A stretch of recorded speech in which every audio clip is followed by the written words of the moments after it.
Halo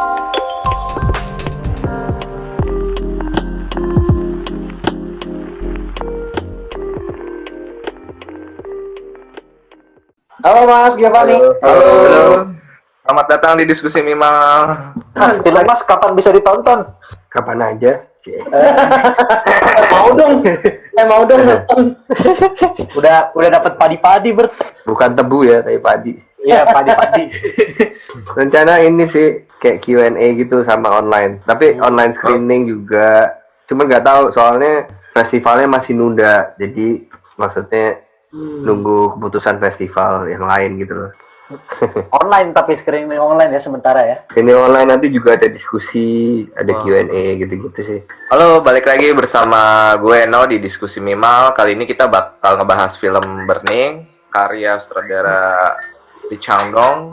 Ceritanya di sini kalau menurut pendapat gue sebagai penonton tentang cinta segitiga sebenarnya. Tapi ada dimana mengkritik juga tentang sosial di kalangan anak muda di Korea. Mungkin kalau Mas Gio sendiri, kalau karakter itu mau bikin supaya ada kontrasnya antara kaum kelas atas dan kelas bawah itu gimana ya Mas ya?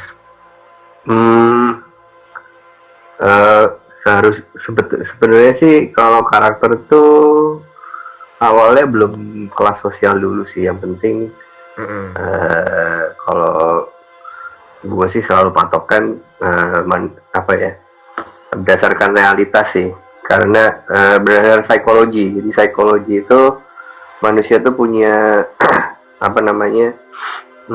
eksternal dan internal. Jadi kebetulan di film Burning tuh ada. Jadi dia bilang si ceweknya kan waktu di restoran tuh bilang ada little hunger dan ada bigger hunger ya. So little hunger itu kan makan, tapi kalau bigger hunger itu sesuatu yang lebih dalam, jadi sesuatu yang mencari semacam kehidupan lah. What's the meaning of life gitu. Jadi nyiptain karakter tuh sama aja seperti itu sih patokannya. Jadi di setiap karakter tuh punya suatu motivasi yang eksternal, tapi juga internalnya juga ada gitu. Film itu punya privilege atau kapasitas untuk menunjukkan internalnya karakter lewat eksternalnya dia gitu. Jadi dalam bentuk visual gitu, jadi dalam bentuk behavior kayak gitu.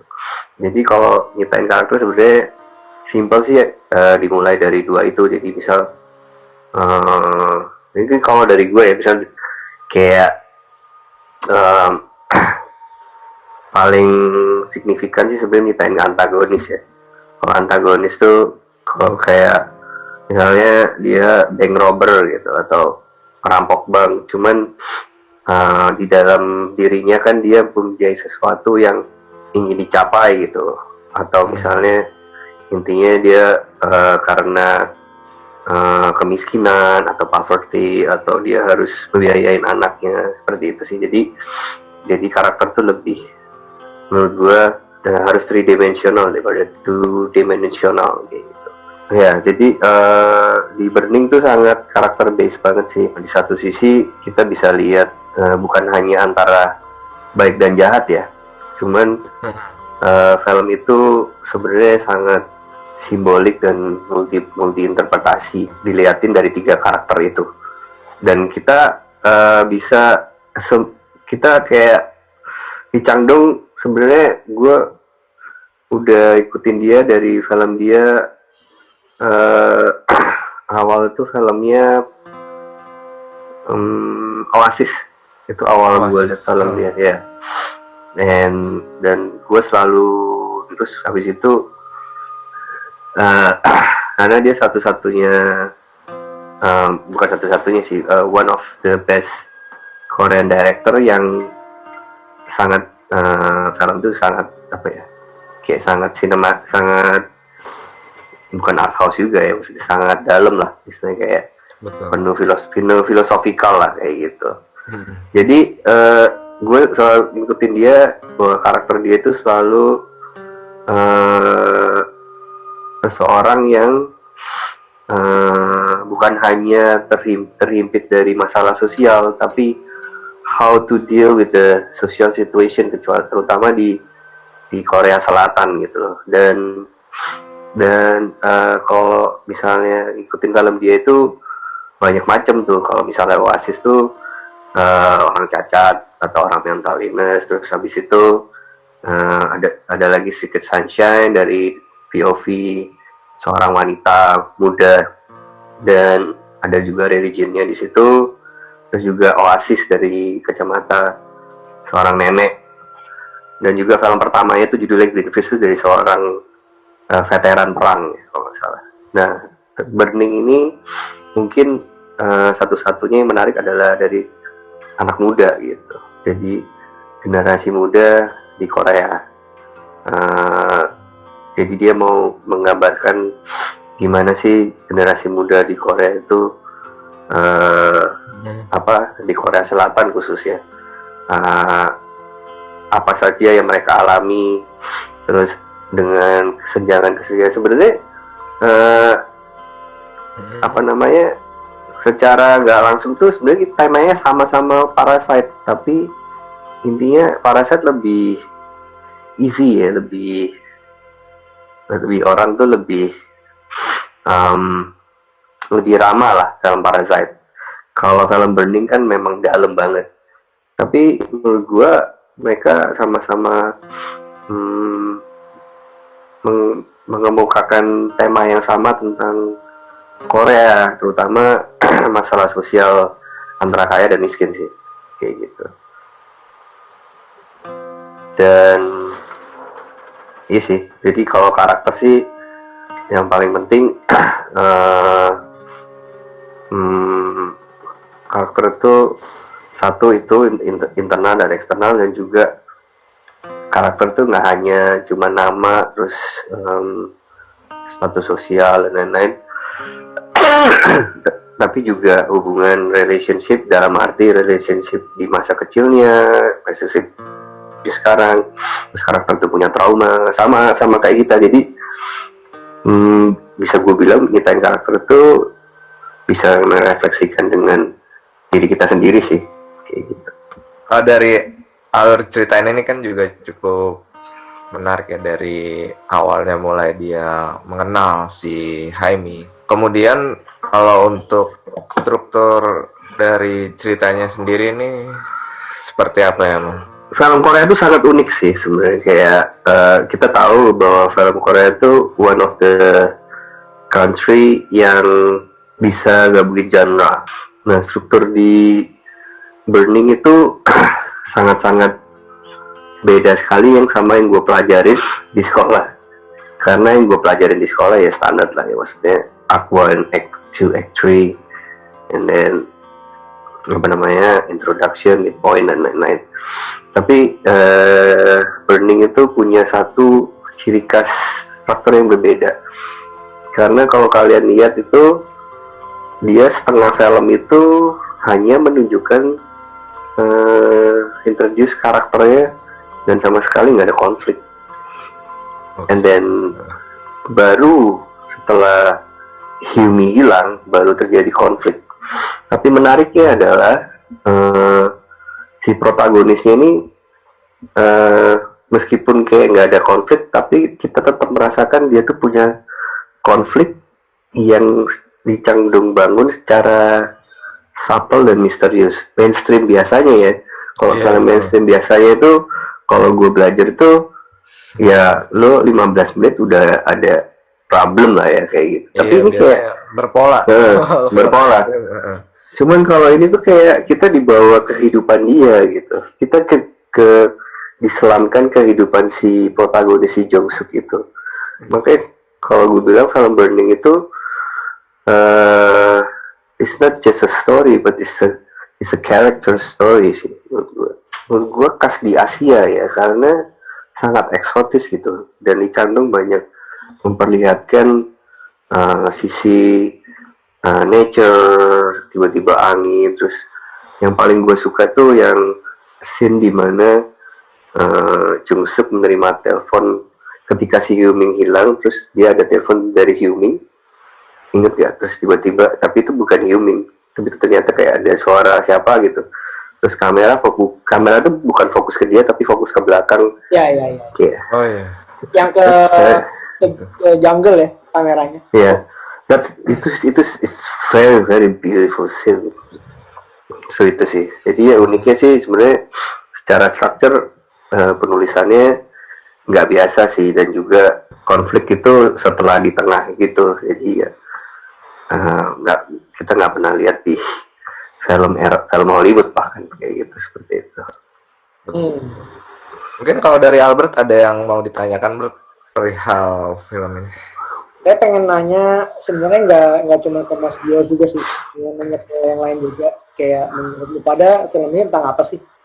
Kalau menurut gue jujur, ini gue assume-nya semua udah pernah nonton ya film. Gue assume-nya film ini tentang orang yang semangat hidupnya terbakar gitu, karena ada Haemi, cewek yang baru ditemuin, terus dia maybe like fell in love gitu, terus ada kompetitornya gitu. Jadi dari karakter yang kita digambarnya bahwa dia itu baru kelar wamil, terus dia kayak hidupnya gabut, nggak ada tujuan hidup, terus cuman ngurusin sapi gitu, ibaratnya ngangon sapi gitu. Terus tiba-tiba jadi ada tujuan hidup, yaitu untuk menyelamatkan Haemi atau kayak merebut Haemi gitu. Kalau gua sih nangkepnya dia itu film tentang love triangle dulu sih. Awalnya gua kayak sesimpel itu loh, gua nggak mikir kemana-mana soalnya kan. Cuman kita lebih fokus ke Jonso ini, di mana dia itu cemburu dan suspicious dengan kok si teman lamanya dia ini, kok si cewek ini siapa namanya? Hyuming. Haemi. Shin Haemi. Nah, Haemi itu kok bisa sebebas itu, terbuka itu sama orang-orang baru gitu. Yang dimana Ben itu kan bukan temen dia kan, itu cuman teman orang baru ketemu di Afrika Kongo itu kan. Nah, sampai ada di titik dia kesel banget tuh pas ketika di rumahnya dia, si Haemi itu dia buka baju, kok dia sampai segitunya. Nah, gue baru nyadar itu ternyata bukan film love triangle, oleh misteri itu yang percakapan antara berdua loh, antara Ben sama si siapa? Jonso itu loh. Ternyata si hobinya Ben itu adalah arson gitu. Kok agak random gitu, terus tiba-tiba langsung beda ininya apa? Langsung beda banget, genrenya beda banget, kayak langsung ke arah yang thriller. Gitu. Jadi gue langsung sadar ini bukan sama sekali tentang love triangle gitu loh. Ini tentang si Jonso, di mana dirinya tuh beda banget kelasnya sama si Ben. Gue sih ngeliatnya segitu gitu loh. Tentang diri sendiri gitu loh sih, dia percaya apa? Kepercayaan diri maksudnya. Kepercayaan diri, itu dia. Astagfirullah. Iya benar itu. Confidence ya. Self confidence. Yang lain mungkin Nicholas nih dengar-dengarnya dari tadi. Menurut Kevin gimana? Gimana Kev? Kalau menurutku, Tentang kalau kan ada dari sudut pandang aku sih, dari film Burning itu kayak hidup itu sebuah misteri sih, dan misterinya itu sebuah keindahan. Jadi kayak gimana Lee Chang-dong ngegambarin si yang protagonis utamanya, dimana dia awalnya hidupnya Lee Jong-soo nggak tahu kemana kan, akhirnya sampai ketemu si Haemi lagi, ya Josu, akhirnya ketemu si Haemi lagi, dan itu ngebuat hari dia tambah berwarna gitu kan. Dan sebuah kemisteriusan protagonis utama gitu. Ditambah si Lee Chang-dong juga, si sutradara, ngegambarin kehidupannya itu ditambah dengan sesuatu yang indah gitu kan. Jadi mungkin dari sebuah hal-hal yang misterius itulah keindahan dari kehidupan sih. Iya. Mungkin Nicholas mau menanggapi nih. Makasih No. Saya setuju sih sama Mas Gio, kalau film-film Korea itu dia bisa menggabungkan beberapa genre dalam satu film ya. Karena saya sendiri lihat film ini tuh kayak ada dua film jadinya dalam satu film. Jadi di film pertama itu film drama tentang bisa dibilang tentang cinta segitiga lah, bisa dibilang tentang cinta segitiga, sampai di mana saat adegan sunset yang si Haemi nari itu, setelah si Haeminya marah-marah sama si Lee Jong-soo, habis itu genrenya tiba-tiba berubah, maksudnya berubah dalam artian bagus ya, maksudnya berubahnya tuh kita tetap enjoy nontonnya, ngerti nggak? Kayak Smooth kayak gitu apa ya. Smooth, subtle gitu. Subtle. kayak ya udah kita masih bisa nikmatin. Cuman kalau saya nangkepnya film ini juga mengkritik sih, kayak kalau saya bilang mengkritik pemerintah Korea ya kayaknya ya.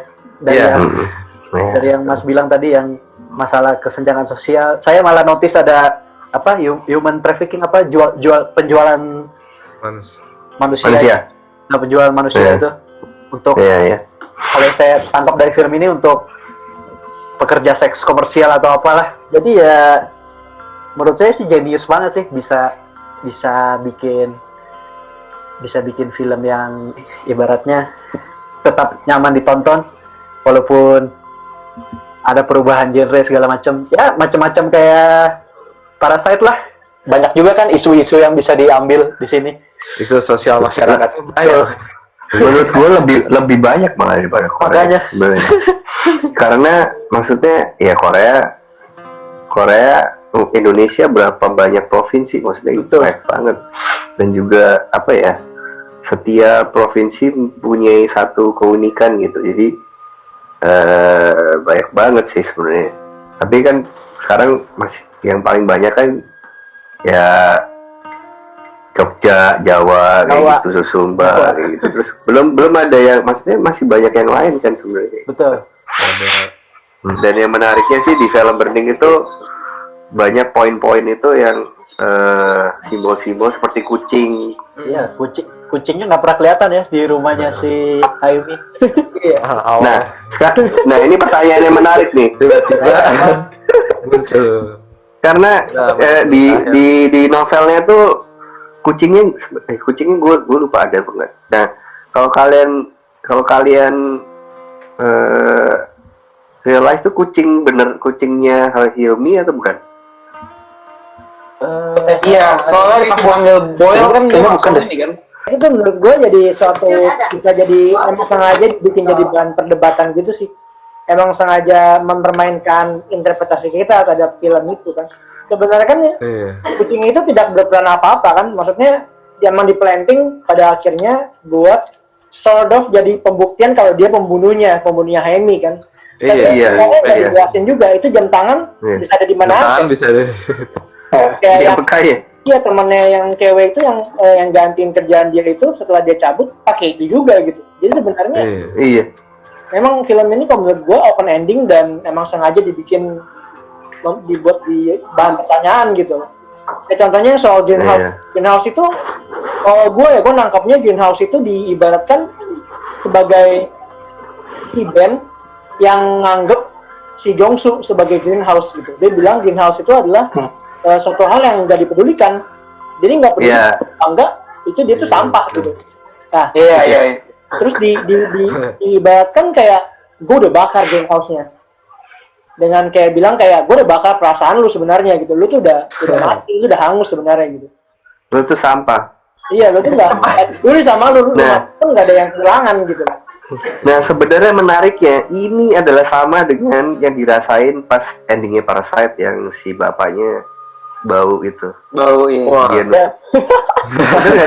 Sama banget. Karena dia merasa sampah juga si bapaknya kan akhirnya dia bunuh. Jadi sebenarnya temanya sama banget sih sebenarnya intinya.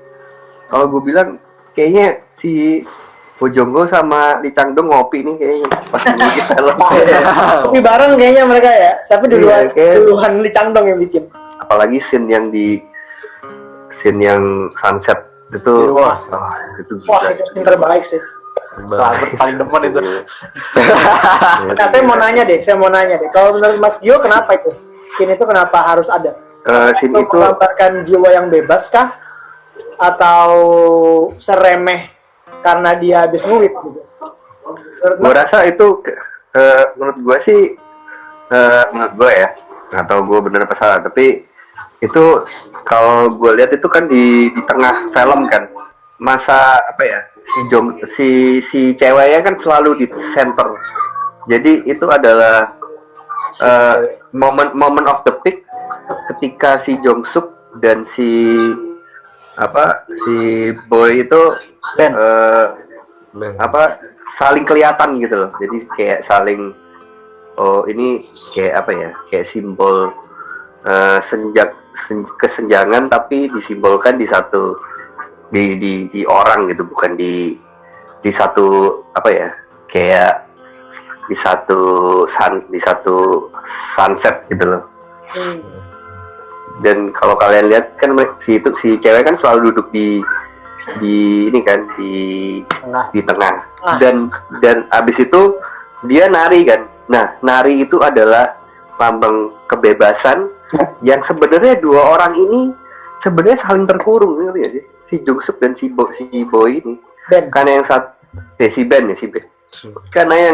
Karena si Jungsuk itu karena gue selalu terpatok, gue suka yang kata-kata Little Hunger dan Bigger Hunger.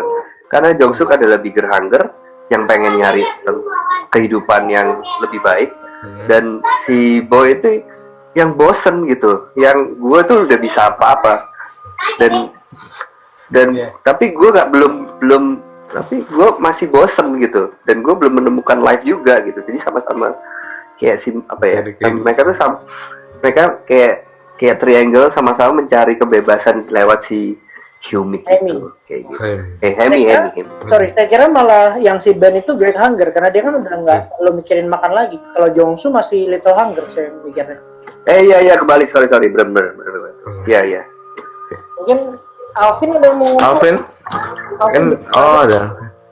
Kan lu bisa mungkin menanggapi dari segi moralitas dari setiap karakternya itu seperti apa sih?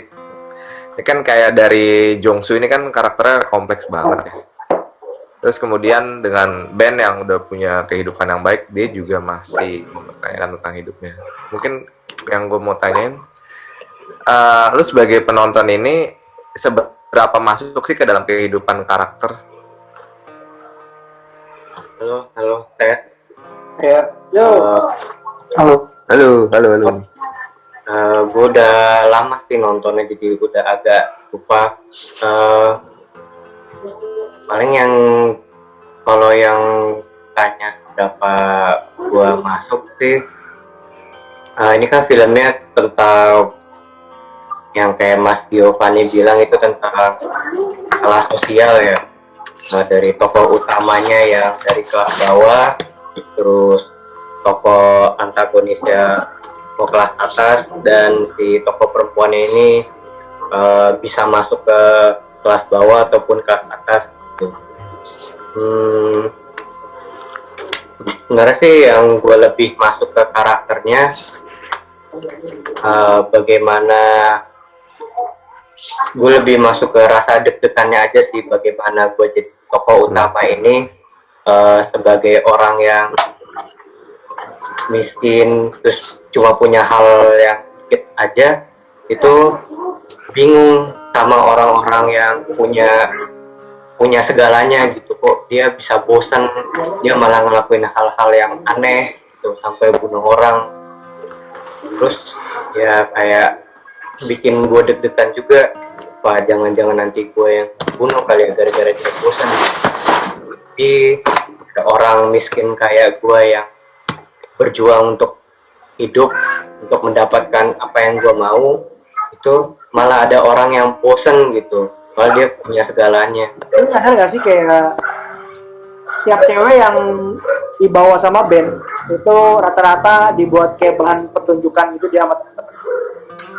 Iya. Kayak si Amy joget-joget yang Great Hunger, terus yang cewek yang kedua itu joget-joget yang soal Mandarin apa gimana gitu. Kayak pertunjukan gitu, kayak ini manusia tapi jadi bahan pertunjukan orang-orang kalangan atas gitu. Sebuah objek. Sama ada lagi sih, dia itu kan ngoleksi barang-barang cewek ya di kamar mandinya kan ya. Iya. Nah, yang shot terakhir sih dia nge-make upin cewek yang victim cewek terakhir itu tuh maksudnya apa ya? Maksudnya dia ada sisi feminimnya kah atau gimana? Gue Target selanjutnya, Ling. Target selanjutnya. Kayaknya emang bukannya target selanjutnya nggak sih, cewek? Nah itu, ya itu dia tuh. Gimana tuh, Ling? Itu jadi pertanyaan juga sih sebenarnya buat penonton, karena kan si Haimi juga menghilang gitu aja kan, sebenarnya nggak dijelasin. Nah itu maksud gua Jadi punya interpretasi. benar hilangnya Hemi itu kayak nggak tahu yang gue atau percaya atau nggak gitu loh. Hemi itu juga itu berkata jujur atau enggak sih, kayak dia jatuh dari well, terus sih dia pernah ngomong ke Junsu kalau dia pernah dikatain jelek, dan Junsu tuh nggak pernah ingat sama sekali. Dia tuh kayak manipulatif juga, ngomong apa yang sebenarnya iya atau enggak tuh kita nggak tahu gitu loh. Tapi misteri karakter Haimi itu kalau menurut. Iya makanya. Soal sumur juga ya, soal sumur yang dia si Haimi bilang Dekat rumahnya. lu pernah nyelamatin gua di sumur deket rumah lu. Cuman dia nanya waktu itu dia ke restoran terus dia nanya nyokapnya ya atau kakaknya sih? Sama kakaknya. Nah, ada nggak sih sumber? Katanya nggak ada kan. Terus habis itu dia nanya ke Orang yang belum tinggal. Iya, Ke bapak-bapak ke bapak-bapak tua dulu. Yang Terus bilang nggak ada kan. Iya. Tapi ternyata yang dia bilang ada adalah Bokapnya. ibunya sendiri ibunya yang kelihatan dia itu nggak peduli. Dia cuma peduli sama teks ya, kalau nggak salah ya. teks sama dia cuma bentar kan, nggak lama di rumah itu. Iya, Kan dia bentar lama. ninggalin. Dan gue Iya. kenapa dia ingat ada well itu sih. Kayak nggak nge-convince gue gitu loh untuk ada well gitu loh itu. Iya. Atau gini sih bisa jadi guys, kayak apakah si beneran bunuh apa enggak ya sih itu sih. Nah itu Iya Bisa tuh. jadi pertanyaan juga loh. Iya tuh. ngapain Sama Ben? ini hilang. Iya ngapain Ben datang kalau misalnya di-convince untuk Junsu untuk datang, nih gue ada sama si Haimi. Kan kalau misalnya dia ngebunuh, Iya. ngapain gue datang? Ngerti nggak sih? Kayak dia udah tahu dia ngebunuh. Nah, ini Iya. gua gitu. Terus sama gue tuh ngerasa juga kalau misalnya seorang psikopat yang pinter ya, masa iya sih dia Nah itu dia. ngumpulin barang di satu tempat di WC yang secara nggak di lock. Maksudnya aneh nggak sih? Seenggaknya kalau misalnya sosiopat mungkin di tempat yang apa sih kayak ya dikubur di mana yang beberapa orang nggak tahu gitu ya. Bukannya malah itu nunjukin malah dia psikopat ya? Karena sengaja pengen orang lihat ada barang itu di situ. Ya bisa Karena- jadi juga sih. Karena karakternya si Ben itu kalau dari awal itu dia kayak nganggep kayak dia nggak punya rahasia buat semua orang. Iya betul. Kayak dia open, Iya, iya. Open. open banget. Kalau Iya, betul. masalah Haimi dibunuh atau enggak sih, gue malah nanggepinnya kayaknya Haimi itu dijual sih. Justru malah dijual kalau Bisa jadi loh, Iya. bisa jadi loh. Karena si Ben itu kaya banget Iya kaya banget. Iya. dan dia nggak ngapa-ngapain. Dan kita dari awal nggak tahu bisnisnya apa loh. Betul. Iya. Dan kita cuma tahu dia nelpon di luar, ya kan, nelpon terus dia pokoknya intinya dia banyak nelpon aja, ya kan. Dari awal dia datang airport di mobilnya si Jungsu dia nelpon, terus habis Iya, itu di kafe kalau dia nelpon. Cafe juga. Bener juga loh, bisa jadi itu trafficking juga, bener juga. Soalnya indikasi dibunuh itu Kecil. nggak terlalu maksudnya Nggak kelihatan. nggak kelihatan banget sih. Dan juga bener juga kata Nicholas nih, kenapa sih Ben make upin si yang baru itu? Mungkin dia preparation buat dijual atau Itu mempertegas kayaknya, kalau dia itu siapa sebenarnya. Iya. iya, dia mungkin mengajarin behavior untuk menjadi ya itulah wanita yang bisa jadi. Bisa jadi. Keren juga. Bener, soalnya indikasinya ya karena kita terlalu fokus sama Jungsu ya. Jadi Iya. Betul. jadi si Karakternya dia kuat Iya. banget soalnya. iya, dan Bandnya kita nggak begitu. sama Lee Chang-dong tuh kita sama sekali nggak dikasih waktu buat liatin si Ben itu. Ben cuma sekali doang kan terakhir. Kita terus-terusan di Jungsu terus loh. Jadi ya ini maksudnya buat gue sih ya ini namanya film misteri yang berhasil maksud gue kayak gitu. Iya. Karena masih jadi misteri sampai sekarang. Iya kan, jadi misteri dan memang misteri gitu. Jadi Lee Chang-dong juga gue dengerin di YouTube dia bilang ya film ini misteri, terus mau ngapain lagi? Kalau lu gue jawab bukan misteri lagi ya nggak bener ya kayak gitu. Makanya kadang-kadang tuh ada film ini film misteri tapi jawabannya kayak jelas gitu kayak di nah apanya yang misteri kan kayak gitu, iya gak sih? Jadi ya ya ini film misteri sih emang bener-bener misteri. Itu kalau diperhatiin gerak-geriknya Ben itu ya bener-bener psikopat kayak ya dia merasa apa yang dia lakukan itu hal yang normal untuk dia. Jadi kayak orang kayak petani ke sawah gitu kan biasa aja gitu ya. Jadi ya dia kayak biasa aja melakukan hal-hal itu. Iya. Dan juga kalau misalkan kita kait ini orientasi seksnya ya. Si Ben ini kayaknya agak-agak bisa. Lu tau nggak dia ada momen di saat si Jung Suk lihat Ben itu kayak Ben tuh tatapannya beda tau nggak? Iya. Merasa. Mas yang dibunuh sih mas dibunuh juga. Kenapa? Kayak pas dia ditusuk, pas dia datangin. Kayak dia si Ben tuh puas banget meluknya tuh puas banget. Itu nanti pelik. Ya, sumpah gue tuh emang bukan gue doang emang nih. Gue ngeliat juga. Bener gak sih? Bukan gue doang berarti. Bener.